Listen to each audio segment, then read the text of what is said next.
Bonjour. Une fois n'est pas coutume. Aujourd'hui, je vais m'adresser à l'électorat de Marine Le Pen et à ceux qui seraient tentés de voter pour elle.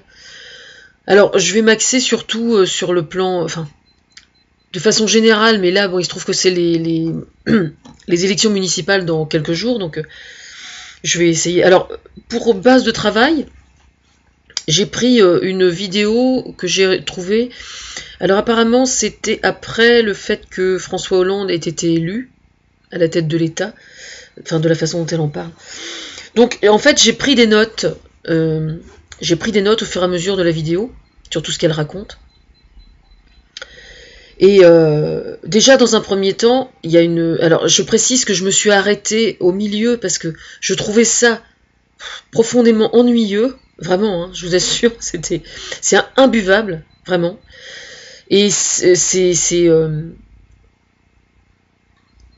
affligeant de voir ce que cette femme peut avoir de mépris pour l'acte politique, pour la démarche politique dans son ensemble. Moi, je conçois très bien qu'on ne pense pas comme nous. Sincèrement, hein, je le pense. Je conçois très bien qu'on ne pense pas comme nous, mais je n'arrive pas à comprendre comment on peut baser son discours politique uniquement en traînant dans la boue la totalité des autres partis. Parce que c'est vraiment ça, quoi. C'est du mépris à l'état pur. Il n'y a rien à tirer de cette femme et rien à tirer de son parti. Je tiens à vous le signaler. Alors évidemment, c'est facile de dire ça. Hein. Alors déjà, je tiens à préciser qu'au moment où je vous parle là, moi je suis toujours sous tutelle. Je n'ai que 60 € pour vivre par mois. Enfin, 60-80, ça dépend un peu. Enfin bref, ça va se résoudre. Hein. L'expertise psychiatrique est sur le bureau du juge des tutelles, donc on va y arriver, vous inquiétez pas. Mais je ne suis toujours reconnue ni par Pierre-Paul Jacques, ni par François Hollande, ni par Thomas Fersen, et je n'ai même et Thomas Fersen ne me parle que derrière des pseudos sur internet. Hein. Encore ce matin, je lui dis tu commences à me faire chier. Vous voyez ce que je veux dire? Donc je veux dire, je le fais pas pour l'argent, moi, contrairement à Marine Le Pen. Ça c'est la première chose. Bon, excusez-moi, je suis un petit peu enrouée, mais bon, il va falloir faire avec. Donc je vais prendre les trucs au fur et à mesure. Voilà, on va faire comme ça. Donc ça va être un peu imparfait, bien sûr, parce que Marine Le Pen, elle, quand elle fait un discours, ses papiers sont bien préparés à l'avance. Toute la merde qu'elle déblatère, si vous voulez, tout est bien rangé sur les papiers avant. Hein. Voilà, enfin bref. Alors déjà, pour commencer la vidéo, j'étais morte de rire parce qu'il y avait une pub pour Ariel. Bah oui, c'est quand même très rigolo parce que l'Ariel, c'est je lave plus blanc que blanc, quoi. Donc, quand on voit la quantité de merde qu'elle étale sur la totalité la totalité des médias, la totalité des politiques, la totalité des artistes, voilà. Alors, la pub pour Ariel avant, déjà, moi, j'ai commencé à rigoler, déjà, pour commencer. Bon, enfin, bref. Alors, déjà, il faut savoir que sur les vidéos de Marine Le Pen sur YouTube, vous avez pas le droit de mettre les pouces négatifs ou les pouces positifs et vous avez le droit à aucun commentaire. Alors moi, il faut savoir que depuis le 1er janvier, je ne m'exprime plus que par YouTube quasiment, enfin à très peu d'exceptions près, pardon. Donc vous allez sur YouTube, vous avez ma chaîne YouTube et j'autorise tous les commentaires parce que moi, au contraire, je souhaite le dialogue parce que je ne demande qu'à comprendre ceux qui ne sont pas d'accord avec moi. Maintenant, si personne ne vient... Alors, il y a quelques vidéos, effectivement, je crois, où j'ai dû couper 1 ou 2 commentaires. C'était au sujet des vidéos qui traitaient du problème de Dieudonné. Alors, ça n'était pas... Les pouces verts ne sont pas... comment dire, l'absence de commentaires... Enfin, quoi, j'ai jamais réussi à les couper complètement, d'ailleurs. Je sais pas comment on fait. Enfin, bref, je voulais pas... J'ai essayé de le faire, mais c'est pas par rapport à Dieudonné que je ne voulais pas les couper, mais c'est par rapport aux gens qui le supportent, qui sont des gens, enfin, qui sont dans une certaine part des gens absolument pas infréquentables et qui sont capables uniquement que d'insulter. Donc ces gens-là, je les ai foutus dans les spams, si vous voulez. Hein. Mais en règle générale, j'autorise les commentaires à chacune de mes vidéos, moi, afin que le dialogue soit ouvert. Voilà, ça c'est un détail, comme dirait l'autre. Le détail chez les Le Pen, c'est important. Alors déjà, je voyais sur les murs hein, du hall où son meeting avait lieu, Marine Le Pen présidente. Ça c'est ambitieux. Marine Le Pen présidente. Alors, moi, il y a un truc qui m'a surpris aussi, c'est dans l'Assemblée, hein, quand j'ai vu le public. Alors, les drapeaux bleu, blanc, rouge et tout, ça, d'accord. Alors déjà, il faut savoir que vous avez pas, faut savoir que le Front National n'a pas le monopole du patriotisme. Hein. Je veux dire, le patriotisme, il appartient à tout le monde. Hein.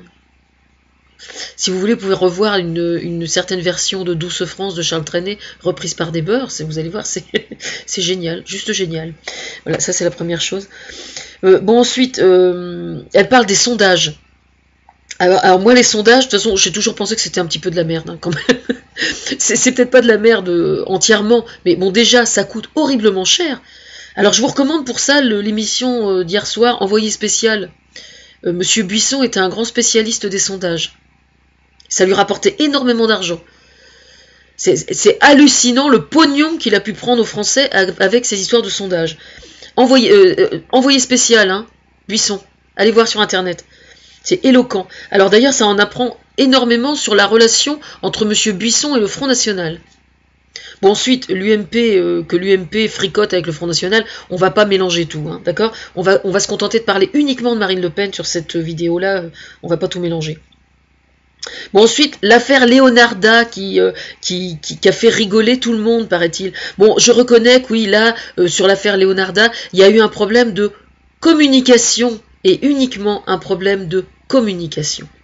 Et rien de plus. La communication, c'est une chose. Ce qui importe, c'est de savoir quel objectif on souhaite atteindre. Hein, d'accord ? Alors, les Roms qui viennent en France, effectivement, c'est un problème véritable. Ce ne sont pas eux qui sont un problème. C'est le fait que des gens souhaitent venir en France pour essayer d'être heureux et d'avoir un travail et d'être respectés en tant qu'être humain. Parce que un Rom, ça n'a pas moins de valeur qu'un Français. Et n'importe quel émigré n'a pas moins de valeur qu'un Français, n'en déplaise à Marine Le Pen. Je vais essayer pendant cette vidéo de rester correcte, ce qui en soi, pour moi, va être un véritable challenge, je tiens à le préciser. Sur les décisions qui ont été prises au sujet de Leonarda, c'est moi qui ai conseillé François Hollande. Voilà. Si quelqu'un a quelque chose à me dire, la vidéo, là, les commentaires seront ouverts. Donc, je suis prête à répondre à toutes les questions. Il n'y a aucun souci. Alors, je voudrais comprendre pour quelle raison Marine Le Pen éprouve une véritable jouissance à ne peindre que le désespoir en France. Parce que c'est absolument hallucinant. D'ailleurs, si j'avais le temps, je reprendrais la vidéo et je reprendrais tous les mots de vocabulaire qu'elle a utilisés uniquement dans ce but-là. Voilà. C'est-à-dire que vous prenez la totalité des gris colorés qu'il y a sur l'arc-en-ciel, vous les déclinez en 50 nuances différentes, et elle n'est capable de faire que ça. Voilà. Et alors, ce qui est très intéressant, c'est que quand vous regardez la vidéo, et que vous observez le public qui est devant, le public qui est venu écouter Marine Le Pen, vous n'avez pas une seule couleur vive, vous n'avez pas une seule couleur gaie, vous n'avez aucune nuance de couleur. C'est d'une tristesse. Non mais au niveau des vêtements, il y a un problème quand même. Hein. Il y a un problème. Je veux dire, c'est pas parce que moi je conçois très bien qu'on ne soit pas, qu'on n'adhère pas aux thèses socialistes et à la limite que l'on adhère qu'on aime les théories de Marine Le Pen, etc. Mais le fait de systématiquement n'être capable de s'habiller que de couleurs tristes à ce point-là, je veux dire, il y a un problème quand même. Hein. Il y a un problème. C'est pas un jugement de valeur que je dis là. Je considère que c'est juste un symptôme. Il y a quelque chose de pas clair. Hein. Enfin bon, ça c'est une chose. Alors, elle a repris la citation d'un monsieur, j'ai pas retenu le nom du monsieur, je suis désolée. La joie de l'âme est dans l'action. Oui, mais le problème c'est que l'action qui est susceptible de répondre aux aspirations des Français, elle est dans la mise en pratique de l'écriture de décrets, de l'écriture, de la rédaction de lois. Vous voyez ce que je veux dire ? C'est-à-dire que faire de la politique, ça n'est pas cracher son venin sur les autres, c'est d'abord, dans un premier temps, avoir des idées. Alors moi, des idées, j'en ai plein. Je sais, on me reproche de pas être suffisamment spécialiste dans chaque domaine, mais jusqu'alors, ça a l'air de plutôt bien fonctionner, n'en déplaise à certains. Et donc, les idées que j'ai, visiblement, même si je ne suis pas spécialiste, visiblement, sont de très très bonnes idées, que ça vous plaise ou pas. Hein. Et l'action, la joie de l'âme est dans l'action, eh bien l'action, elle est dans le fait de retrousser ses manches et de mettre noir sur blanc de véritables idées, et pas de mépriser les autres, qui ont le pouvoir et qui ont été élus démocratiquement. D'accord? Ça, c'est une chose. Bon, ça, j'ai déjà dit. Politique de la tour... Alors, le gouvernement de François Hollande est accusé de faire la politique de la tour d'ivoire. Alors là, je suis absolument morte de rire. Vraiment. Hein. Parce que s'il y a un parti en France qui est pyramidal, hein, avec 5 ou 6 personnes à la tête qui décident de la totalité de la politique du parti, c'est bien le Front National. Et aucun autre parti. Moi, je vois en ce moment, là, l'UMP est vraiment dans la tourmente. Moi, je me réjouis pas des emmerdements des autres, même si je suis à l'origine des problèmes qu'ils ont. Parce que c'est moi qui suis à l'origine du côté du désir de transparence, de la volonté d'indépendance entre la magistrature et le pouvoir exécutif. C'est moi qui en suis à l'origine. Hein. Alors donc je l'assume. Ça m'amuse pas du tout de voir les emmerdements qu'a l'UMP. Mais quand elle reproche par exemple au gouvernement, parce qu'elle méprise la totalité de la classe politique, allez écouter son discours, c'est hallucinant. Elle est absolument incapable de reconnaître le moindre point positif à tous les politiques, cette imbécile, vraiment. Hein. Alors, elle reproche ça aussi à l'UMP, bien évidemment, alors que quand il s'agit de fricoter avec eux, je vous signale qu'ils ne sont pas les derniers. Hein. Quand il s'agit de récupérer s'ils peuvent magouiller, réécoutez Envoyé spécial avec Buisson, vous allez voir, c'est pas triste. Hein. Bon, bref, l'UMP, elle critique l'UMP parce que l'UMP a plusieurs têtes. Mais au moins, si l'UMP a plusieurs têtes, ça veut dire qu'au moins, il y a une forme de débat à l'intérieur de l'UMP. Comme quoi, ils ne sont pas que corrompus et qu'il y a peut-être encore quelque chose à sauver. Seulement, la différence entre Marine Le Pen et moi, c'est que moi, quand je vois des gens qui déconnent et qui n'ont pas le bon éclairage, je pars toujours du principe qu'il y a quelque chose à sauver et qu'il y a quelque chose à faire. Alors que Marine Le Pen, non, elle fout tout ça dans un sac et elle balance à la Seine, quoi. C'est très intéressant comme métaphore, vous aurez remarqué, j'espère. Le mépris des politiques, oui, bon. Alors après, elle s'en prend à Harlem Désir, à la tête du PS. Alors si Harlem Désir est à la tête du PS, je tiens à préciser que c'est moi qui en suis responsable, parce que j'ai été consultée par rapport à ça. Au début, quand François Hollande a été élu et que le PS a tenu son congrès, ils ont voulu savoir ce que j'en pensais et ils m'ont proposé plusieurs personnes et donc ils m'ont demandé ce que je pensais, etc. Et donc moi j'ai conseillé Harlem Désir. Voilà, ça c'est fait. Alors oui, alors attendez, elle s'en prend à Harlem Désir au sujet de son retour d'âge. Comment elle fait pour être aussi bête, franchement. Alors, le retour d'âge, je tiens à vous exprimer. Alors, écoutez, moi, je suis ménopausée. Figurez-vous. Je suis ménopausée. Mais putain, mais j'ai un bas-ventre qui fonctionne super bien. Comment elle fait pour être aussi bête? Elle devrait former un couple avec Copé, là, en ce moment. Je crois que c'est pas possible. S'il y a une chose à ne pas dire en ce moment avec le vieillissement de la population française, c'est bien d'attaquer les gens parce qu'ils sont ménopausés ou ils sont en retour d'âge, franchement. Faut vraiment être con, quoi. C'est pas possible. Excusez-moi, je suis un petit peu enrouée. Hein. Bon, après, évidemment, alors après, elle s'en prend au showbiz. Elle s'en prend au showbiz après. Bon, alors, le showbiz, c'est tous des pourris, on le sait bien, c'est bien connu. Et moi qui suis la maman intellectuelle un peu de la totalité, ben je suis encore plus pourrie que les autres, bien évidemment. Je pensais pas que j'arriverais à rire en faisant une vidéo sur Marine Le Pen. Hein. Mais comme quoi, faut jamais désespérer. Hein. Bon, alors oui, il paraît que le gouvernement a pour gros défaut comment dire, de culpabiliser les Français avec leur passé. Alors, elle parle du passé, elle ne parle pas du passé colonialiste. Alors, en plus, elle est lâche. Elle a vraiment tous les défauts. C'est-à-dire qu'elle est lâche, parce que c'est de la colonie dont il est question, hein, d'accord? De la guerre d'Algérie et tout ça, on sait bien que c'est avec ça que le Front National fait son beurre, hein, d'accord? Oui, moi j'ai honte, personnellement. Moi, en tant que Française de souche, j'ai honte du passé colonialiste de la France, oui. Voilà, il y a quelqu'un à qui ça plaît pas? Eh ben les commentaires sont ouverts sous la vidéo, hein. D'accord? Alors, après, les questions d'un joueur de foot donneur de leçons. Un joueur de foot. Alors là, j'ai dû rater un épisode. Je suis désolée, j'ai dû rater un épisode, je vois pas de qui il s'agit. Dans le milieu, alors je suis responsable moi du fait que Madame Fournéron a été choisie comme ministre des Sports parce que je suis de Haute-Normandie et qu'elle est de Rouen. Tout comme Laurent Fabius a été choisi aux affaires étrangères parce que je suis de la région rouennaise. Voilà, ça c'est pour la petite histoire.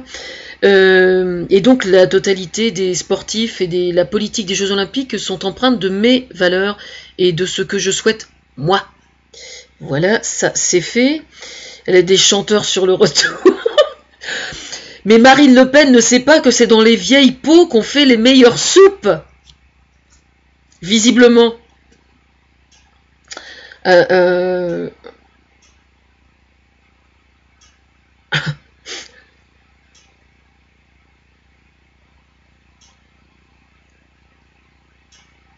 Alors oui, effectivement, en fait, elle s'en prend, je réfléchis parce que elle s'en prend aux chanteurs et aux gens du showbiz qui ont des périodes dans leur carrière où ils sont en sourdine, et puis ils reviennent en force, là, depuis 10 ans, on se demande bien pour quelle raison, franchement.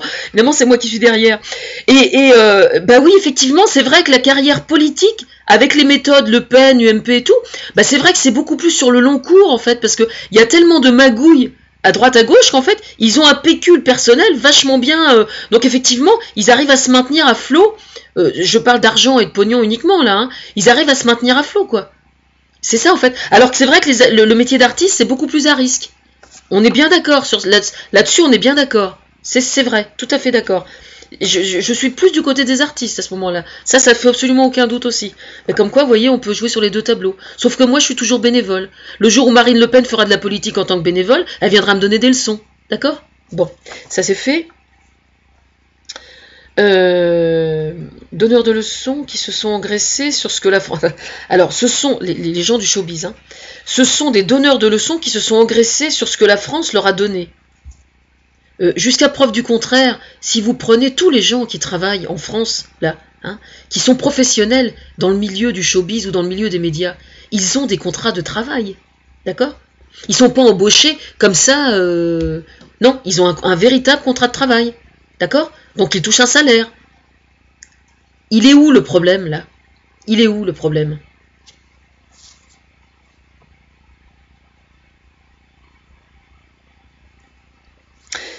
Je trouve hallucinant de voir autant de merde déversée sur tout le monde, quoi. Alors après, oui, après, elles s'en prend à Jack Lang. Après, elles s'en prend à Jack Lang. Alors, il manque plus de Jack Lang et le tableau sera complet. Ah bah oui, effectivement, oui, s'il y a quelqu'un qui symbolise bien la culture de gauche à l'époque Mitterrand, c'est effectivement Jack Lang. Je vois pas du tout où est le problème. D'ailleurs, il était venu au Havre, c'est normal, hein, moi avec ce que je représente au niveau culturel, c'est tout à fait normal, il était venu pour me faire un clin d'œil, il était venu au Havre, avec la complicité de l'observateur. Oui, oui, je revendique, hein. Je revendique et j'en suis même très fière. Alors après, le gouvernement qui joue la carte de la victimisation. Alors là, je commençais à en avoir un petit peu marre, si vous voulez. On est presque à la demi de la vidéo, là, je commençais vraiment à en avoir ras le cul déjà pour commencer. Alors la victimisation, non, ça c'est Le Pen qui fait ça. Hein. Je veux dire, c'est vous, le Front National, qui disent la diabolisation du Front National. Bah oui, je suis désolée, à partir du moment où on fonctionne que sur la haine, sur le racisme, la xénophobie et tout, bah oui, effectivement, oui, vous représentez exactement le contraire de ce que les gens attendent. Faut savoir quand même. Hein.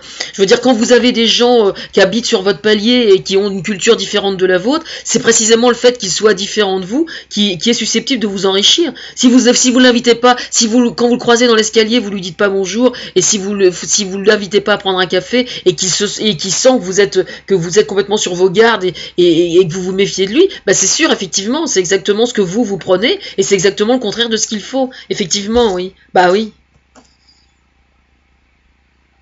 Le gouvernement rend le peuple français responsable de la crise. Où est-ce que vous êtes allé chercher ces conneries-là ? Jamais, jamais, jamais, personne au sein du Parti Socialiste n'a cherché à rendre responsable le peuple français de la crise.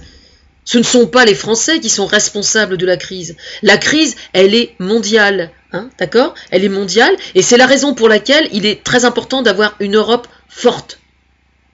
Parce qu'avec une Europe forte, justement, on fait plus facilement face à la mondialisation. Voilà.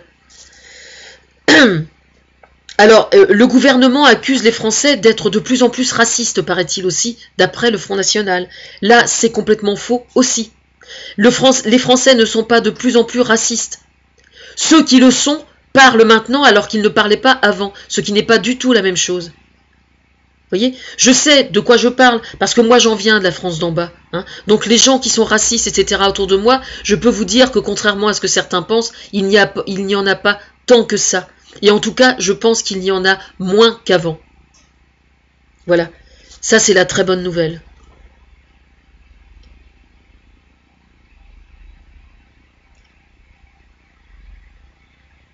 Enfin, il faut savoir, bon là je me suis arrêtée parce que...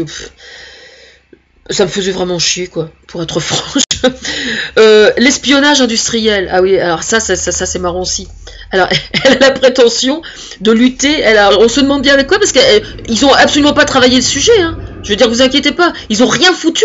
Parce que eux, leur fonds de commerce, c'est uniquement de débiner les autres. Ils ont aucune idée, ces gens-là. Hein. Faut quand même le savoir. Parce que pour lutter contre l'espionnage industriel, j'aimerais bien qu'elle m'explique comment elle peut faire autrement que justement, travaillant au sein du gouvernement, on puisse faire travailler la police, Interpol, etc. L'espionnage industriel, c'est pas avec des magouilles qu'il se fait, hein. C'est de façon très officielle et en coopération avec les États les uns envers les autres. Sur le plan bancaire, c'est la même chose. Pour la délinquance internationale, c'est la même chose. D'accord? La prostitution, le proxénétisme, qu'est-ce qu'elle a contre ça? Elle a rien, parce qu'il n'y a rien dans le programme à Le Pen. Il n'y a que de la haine. Il y a tout sauf la solution, justement. C'est bien là le problème. Alors, attendez. Dans le public hein, qui était là, ils se sont mis à chanter à un moment « On est chez nous, on est chez nous ». Oui, oui, bah oui, bien sûr. Personne ne vous a remis en cause quoi que ce soit. Hein. Moi aussi, je suis chez moi. Hein. Je suis française de souche. Française de souche et patriote. Est-ce que ça pose problème à quelqu'un ?